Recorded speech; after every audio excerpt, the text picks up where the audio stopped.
We are here at Disneyland outside the Haunted Mansion. It's reopening this weekend in its non-holiday state. There's been a number of changes to the mansion over the last few weeks and months. One of the first major additions was the expanded queue outside of front of the mansion.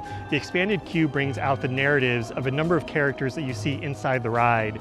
You see some of their effects, you see some of their bits of their personality come about in the garden. Well, the original Imagineers came up with such great storylines for all these people. Although they're not exact, you can kind of have fun with your own imagination and think about who Master Gracey was, or who Madame Leota was, or who the hitchhiking ghosts were. So in putting together the gardens, we decided that since Gracey and Leota were both such popular characters, it would only make sense that they would have their own areas. So Gracey has his courtyard where he goes to contemplate his future and his past, and Madame Leota has her whimsical garden where she can come play and put spells on the statuary and just enjoy the birds and trees. And then of course there's the mausoleum where they can go and give repose to their living selves, or their dead selves, if you will.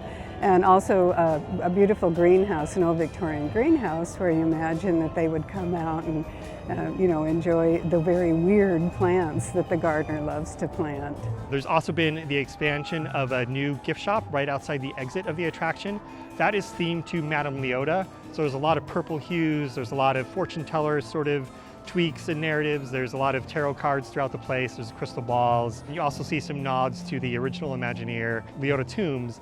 Inside, you see her portrait inside the mansion. Of course, she is the mother of Kim Irvine. And for mansion fans, probably the most sort of striking changes will be inside the ride. There is a revamped attic scene, which brings back a bleeding heart bride, which is sort of a nod to the original bride of the attraction. Now there's more of a somber sort of love story to the attic.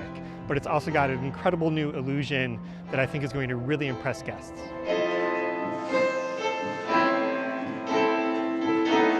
When we look back on the original stories of the attic, it was much more about a beating heart bride who was sadly standing in the corner of this attic, kind of tossed away with the rest of the lost things that were up there. And I really loved that story tale, and we thought we would kind of move back towards that. And she still has all the husbands that she's lost through the years, but they've just disappeared and she doesn't know what happened to them. It has definitely a different mood to it, but I think the original Imagineer's story for the attic and the mood that it had was such a neat contrast from the bouncy, happy ballroom scene where they're waltzing and the organ music is a happy tune, going into the attic, much more solemn kind of mood. So it's a neat juxtaposition to it. She mentioned they're always looking for new ways to update the ride. Some changes that may be coming down the horizon she teased. Read our story to find out more.